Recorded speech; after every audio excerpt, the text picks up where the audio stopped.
Donna Quesada, interesting, so the default, or factory setting is toward the negative, fearful emotions.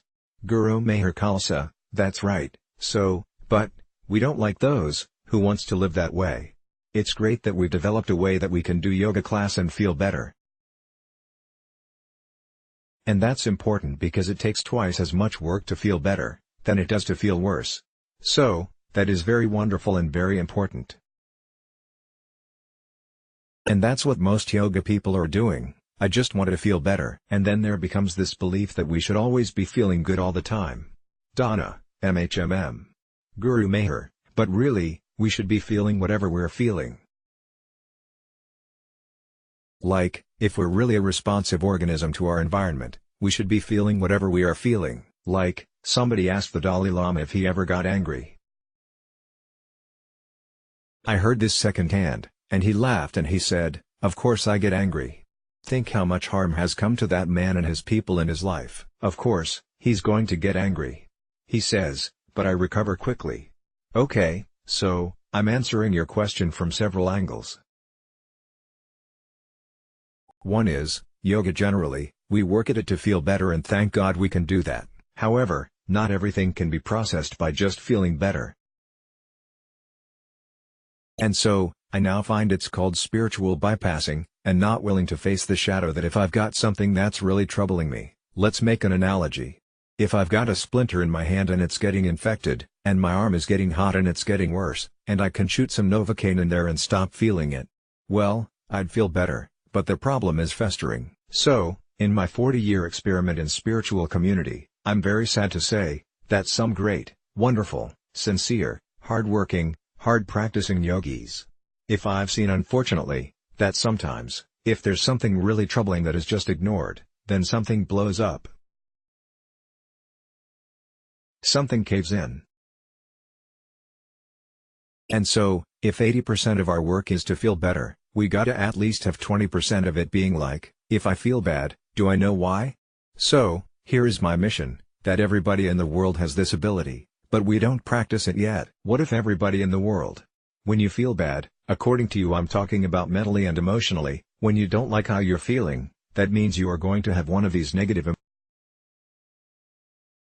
Most people can't name their emotion, why you're feeling it, and that's even fewer people can really know. Oh, because she said this. But really, why was that upsetting? And thirdly, what do you need to do to feel better? That's information that's just sitting there within us whenever we feel bad, that we can know what we're feeling, that we can recover quickly, that we can deal with things. So it's good that we can feel better, but if we're ignoring, if we're sweeping things under the rug that need to be dealt with, the wisdom of the body will not tolerate that. The body will say, "Look, if you're not listening, I gotta knock louder." We get sick then after a while, things start falling apart in our life. It doesn't have to be that way. We can listen. Back to listening. If I can listen more closely, more carry, earlier on, when the message is lighter and the problems are not as big, we can avoid a more catastrophic sort of attempt for our soul to wake us up to say, "You really gotta figure this thing out, here. Donna, something is amiss," and that is what we find. Guru Meher, so the impression is. So, I have a saying for most people. If you are willing to feel worse, that's the first thing I need to do before working with somebody. Nobody wants to go feel those things, so that's why we have all these elaborate ways of repressing and avoiding, medicating and things like that. But, I say, that if you're willing to voluntarily feel worse if it's there, I'm not creating this for anybody. If you are willing to feel worse, you're gonna feel a lot better. So one of the first experiments I do in most of my workshops is, "Alright there buddy, we're going to do a little breathing, so you feel calm and clear." That's how I help people feel safe, and then I'm gonna say, "Alright, bring up a bad feeling. Remember something that was troubling you." And then, I'll work with them a little bit. They were feeling fine. Now they're feeling bad. Thank you very much, Guru Meher. But, by the end of 11 minutes, something's cleared, something's resolved. Sometimes the emotion is just tired of you not listening and will give you a break if you just start listening.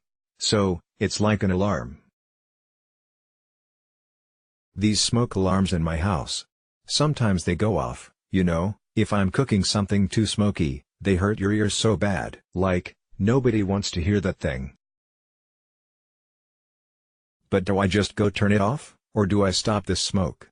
So, that's what we call negative emotions, are uncomfortable because if it was just like really sweet and mellow, we wouldn't pay attention. So, this is sort of how they work.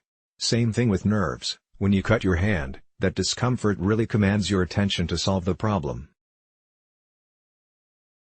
Donna, there's an expression that I recall, a moment of awareness is a moment of healing. Just that.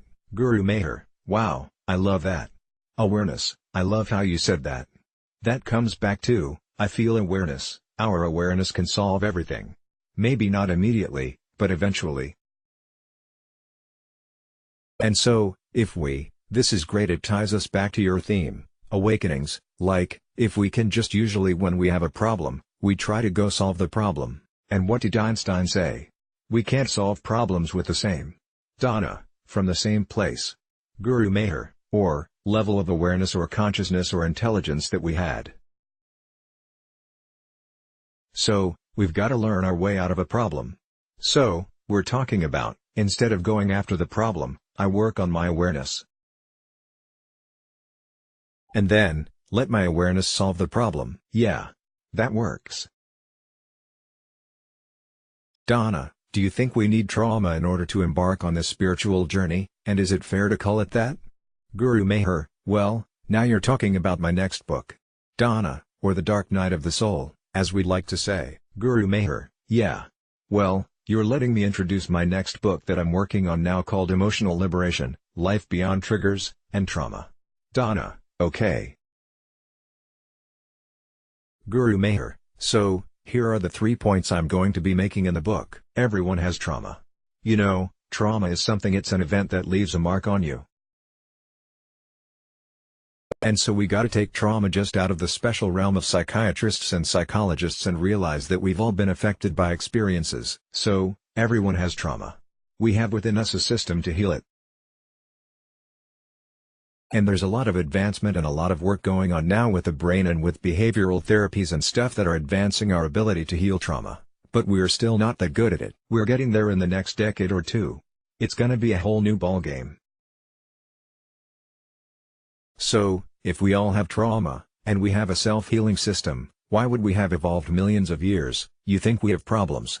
You think people didn't have problems living in the jungle with just a stick and big animals around? So, we've evolved with problems. We've evolved with a system to be aware and take care of them. And my third point is, emotions are essential elements of that healing system. So, I allege that without working well with emotions, we cannot heal trauma. Or at least I'll say it in a more positive way, that emotions are there to help us heal from trauma. And so, since I am not a scientist, I have the advantage, I have the freedom to talk about soul. I mean, a scientist can, but how do you prove soul? From a soul's eye viewpoint, which is really just that, let's imagine someday that I am much more aware than I am now, and from that future awareness that I can look back at me now. That the creative purpose of trauma is to give an impetus to learn and grow. To give an impetus to learn and grow. So, if I'm living life comfortably at this level, I'm going along, I can handle things at this level. But then I hit a trauma, something that I can't handle, I can't get over it, I don't know how to deal with it, it leaves me troubled, and I can't solve it. So now, I go to work, and if I learn to heal and grow and so I can now handle that problem, or anyone like it in the future. Remember, it used to be traumatic to just get food in your own mouth. And always remember, your kid's not that old yet, but I remember when my kid could not get a spoon in their mouth. Donna, no, I have a 29-year-old. Ricardo's the one with the baby. Guru Meher, okay, got it. So, from a soul's eye viewpoint, when I can do now what I couldn't do then, when I was 3, or 6, or 12, or 18. And I can handle now what I couldn't handle then, I know now, what I didn't know then. Then, I feel. Then I've learned and grown, and I've learned a lesson that my soul gave me that trauma to learn. I understand it's a spiritual viewpoint, but it's a very positive, optimistic one. Then I'm okay again. I'm not troubled by that memory. I'm healed, and I've grown because of that. So, seeing traumas as challenges now, that might seem impolite, when we look at very, very, extreme, heavy, tragic traumas. But, maybe it's easier to look at smaller traumas. The disappointment of a loss of a loved one, or a breakup or something. Donna, everyone's trauma feels huge to them. A person's broken heart feels entirely grievous, and like a death, so you can't really put them on a scale. Guru Meher, so again, in answering your question, I hope I am, that we all have this thing when stuff happens, and it affects us and we need to recover. And I've just stumbled upon this amazing thing, that we have a psychological immune system. And the emotions are the antibodies of that. How about that? Donna, because we're so used to this kind of 50s dogma of putting emotions against reason, like they are the bad guys, and that we are not supposed to be emotional or acknowledge the presence of emotions. We're supposed to be rational. And I think, to some extent, we are still in this kind of mentality. Guru Meher, perfect point, perfect point. Because is it the right brain or the left brain? And in my work, what I'm doing, is saying, let's bring them both back together. Because usually when we're emotional, we lose our rationale. When we're hyper-rational, we lose the instincts of our emotions. We say, oh, I shouldn't be afraid, so I'm ignoring that. But when we use them, why would it be either/or? What if it's both and that both can totally heal us from trauma?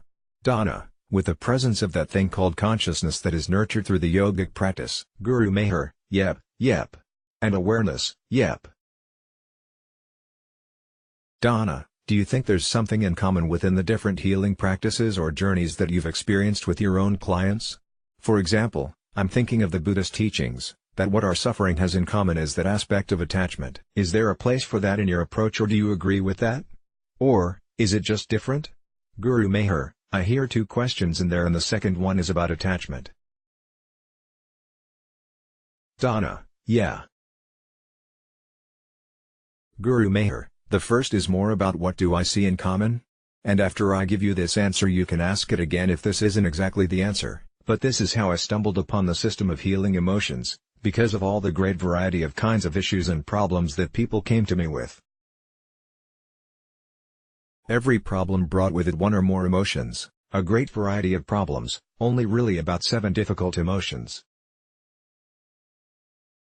So I thought, in science we want to try to simplify things, so we can solve them. So, okay, all these problems, maybe the fact that every different kind of problem coming up with only 1 out of 7 different emotions, maybe there's something to that. And maybe the emotions, then I can work backwards. If I could understand just 7 different entities, or the way they work, maybe they're there arising to help solve the problem. And so, I feel that I have sort of just, not single-handedly, but learned how to decode the emotion and see why is it there, because it's trying to do a very specific thing. And if I could just give you this, we can come back to attachment if you want to. So I just work with fear, desire, anger, grief, depression, guilt and shame. And I claim that the other emotions, like jealousy and envy and things, are mixtures of these. Donna, derivatives of those, okay. Guru Meher, yeah. Or different flavors of those. Each of these is actually a family with different sort of manifestations. So fear, we were given fear because there's a lot of danger out there and fear just wants to bring us to safety. We were given anger, we evolved anger because there's harm out there. Anger wants to help protect us and to handle things. Grief, we evolved grief because there's a lot of loss in life, and grief is that special sense that we have. Eyes just detect light. Ears just detect sound. Grief just detects loss and brings with it the capability to make us whole again after loss and understand what's important to us. On and on. Shame detects when we've been rejected and that's lowered our self-esteem, and shame is the teacher of self-compassion and self-love.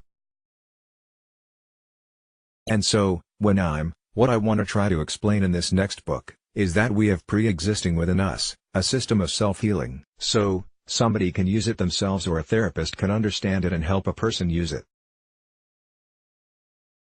So, whether it's for yourself or somebody else, all you have to know is how the emotions work and what they're trying to do and help let the person do it. It's really it blows my mind how. I do hundreds of workshops and everything that everybody says, nothing surprises me. It all makes sense.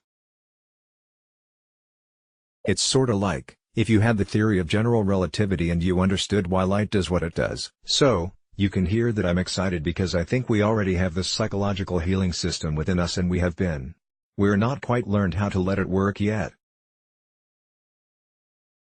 Sorry if I'm getting a little overexcited. Donna, as you should. It's your life's work. If you wouldn't mind, I would like to go back to something that you said earlier that was very interesting. You were talking about women, and lately the abuse has come to the forefront that women have had to deal with, historically, and in many cultures across the board, really. Guru Meher, still happening in them. Continued in Part 3. Read and watch Part 1 here. In yoga, we scarcely know the upper limit of awakening. Let's block ads. Why?